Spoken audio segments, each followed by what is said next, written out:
Rita, qu'est-ce qui vous donne le sourire comme ça, tous les jours?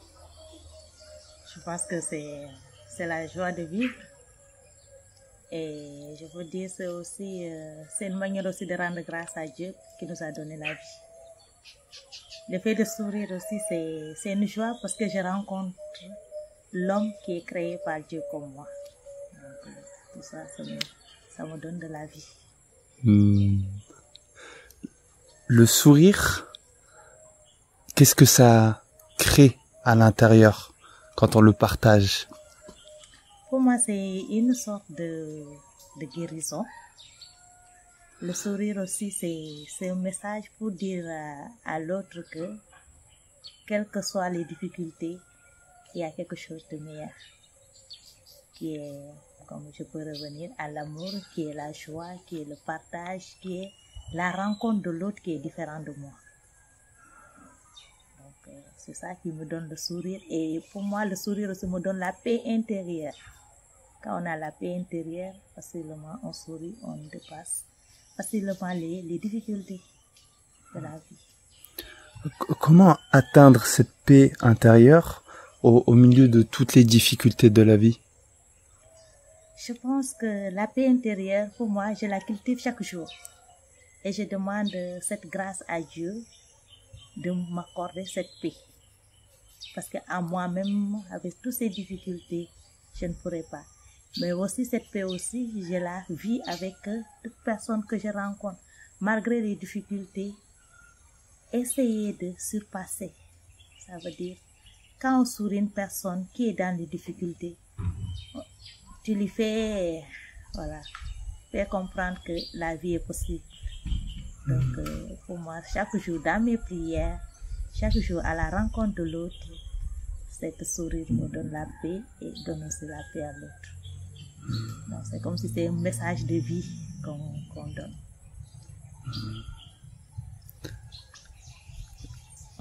En quoi est-ce que cette vie, elle est belle?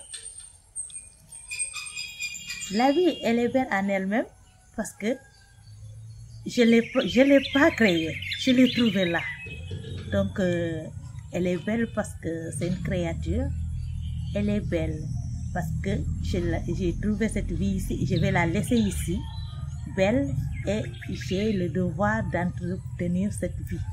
Donc, c'est pour cela qu'elle est belle malgré, voilà, la différence, et cette différence qui la rend encore plus belle. Parce que ça permet d'être complet. Et on est complémentaire avec la vie, quoi. Cette vie, est-ce que c'est un mystère qu'on est là pour essayer de comprendre, ou au contraire, on est là pour la traverser sans chercher réellement à comprendre, mais juste en vivant les choses? Il y a les deux en même temps. On essaye de percer ce mystère de la vie que nous n'avons pas le contrôle, parce que dans 2 secondes qui viennent, je ne sais pas ce qui va se passer. Mais aussi, je la vis, je la reçois comme un don. Je la reçois comme un don. Et j'essaie aussi de la parfaire avec tout ce que je rencontre chaque jour. De parfaire cette vie. Parce qu'elle est aussi une nature, elle est aussi créée. Et je la découvre aussi avec ses beautés, sa beauté et aussi ses limites. C'est quoi justement ces limites? Les limites de la vie, c'est comme vous venez de dire, ça peut être la mort, ça peut être la guerre, ça peut être la maladie, ça peut être les accidents, ça peut être aussi les querelles, la rancune, la jalousie, la médisance. Tout ça donc fait partie des limites de la vie que voilà, la nature humaine a inclus à la vie selon les relations. Qu'est-ce que vous trouvez de plus beau dans la nature humaine? La nature humaine, ce que je trouve le plus beau, je peux dire, c'est l'amour du prochain. L'amour du prochain, parce que quand on aime, on donne. Et quand on aime, on s'oublie. Et quand on aime, voilà, c'est vice. On donne et on reçoit. Mais souvent, dans ce qu'on aime de la vie, ce qu'on donne est plus important que ce que l'on reçoit. Et c'est ça qui fait la joie de la vie. Quelle est la différence entre notre manière d'aimer à nous, en tant qu'humains, et la manière d'aimer de Dieu? Il y a une très grande différence. Dieu nous a aimés sans condition. Il nous a aimés par pur amour. Et cet amour qui nous a enfoui en nous. Et la différence, nous sommes des êtres périssables. Et Dieu, voilà, n'est pas périssable. Dieu demeure éternel. Nous avons en nous le péché originel. Dieu est saint, il est pur. Il est vraiment amour. Donc, c'est cet amour qui nous aide à vivre chaque jour, au quotidien.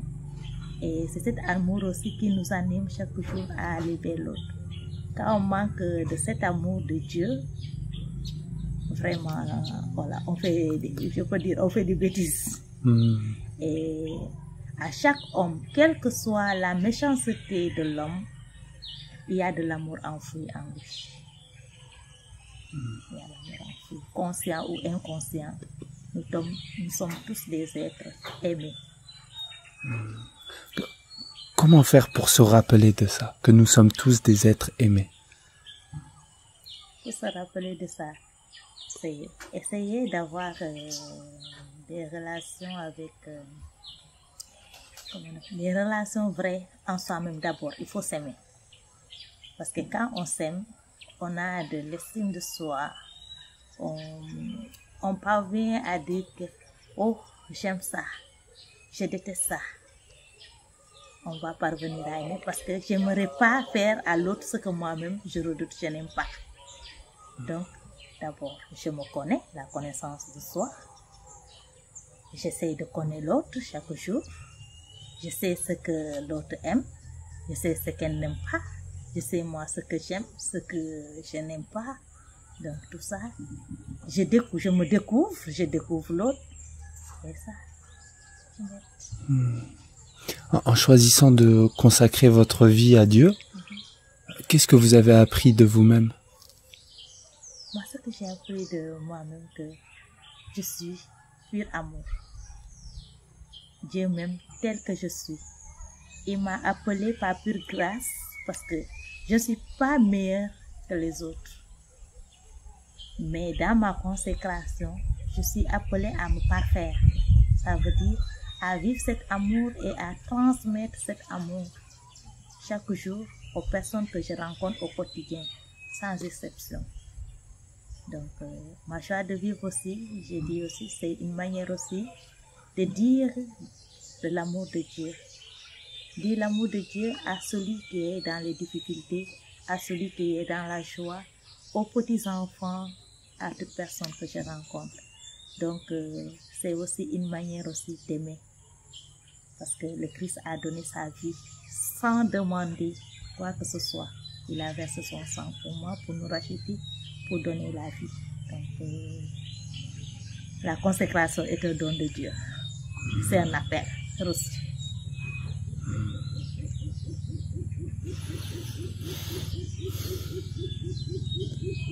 Pour vous, quel est le message qui vous a le plus touché venant du Christ? Aimez-vous les uns les autres, comme je vous ai aimé. Comment est-ce qu'il nous a aimés, Jésus? Jésus, il nous a aimés en donnant sa vie pour nous. C'est-à-dire, il a accepté en tant que Dieu à prendre la chair humaine à travers la Vierge Marie. Il a vécu comme nous, comme toi et moi. Il a connu les difficultés de ce monde. Il a connu aussi les limites de son peuple juif. Il a essayé de parler du monde, de l'amour. Parce que Jésus, sa mission, c'est de dire aux hommes que Dieu nous aime. Mais voilà, le monde, comme il a dit, le monde ne l'a pas reçu parce que le monde est dans les ténèbres. Et ils l'ont crucifié. Jésus a souffert de sa passion, il est mort. Et le plus grand, voilà, victoire qu'il est ressuscité, qu'il n'est plus dans le tombeau, mais il vit. Donc il a revêtu, voilà, l'habit de gloire. Son corps n'est plus le corps mortel, mais il a le corps glorieux. Et qui nous rappelle chaque homme, si tu meurs, donc surtout nous chrétiens, après la mort, nous croyons qu'il y a la vie. Parce qu'avec le Christ, nous ne sommes plus dans le tombeau, mais nous sommes ressuscités avec lui. Notre corps n'est plus le corps mortel, mais il deviendra le corps glorieux. Pourquoi c'est dur, parfois pour les gens, pour nous, d'entendre que Dieu nous aime, nous sommes aimés? Pourquoi c'est dur à entendre, à accepter? Souvent, c'est dur d'accepter parce que les gens sont dans des difficultés. Et beaucoup pensent que quand on aime Dieu, on ne doit pas souffrir. Et la vie du Christ montre que c'est notre condition. Depuis le péché d'Ève, donc nous sommes entrés dans la difficulté, dans le péché, dans la mort, dans la souffrance. Et les gens en souffrant, ils pensent que Dieu n'existe pas. Et la souffrance aussi peut être une manière de donner l'amour. J'ai rencontré beaucoup de personnes qui étaient malades, qui souffraient. Mais quand tu parles les voir, eux-mêmes ils te donnent même. Voilà, tu es venu triste, mais tu rentres joyeux. Donc pour dire que, voilà, quelles que soient les difficultés, quelle que soit la souffrance, voilà, il faut croire que Dieu n'est jamais absent. Si Dieu fermait une seconde ses yeux, le monde allait finir. Parce que son amour nous protège et veille sur nous. Un grand merci à vous, Sœur Rita. Un grand merci. Beaucoup.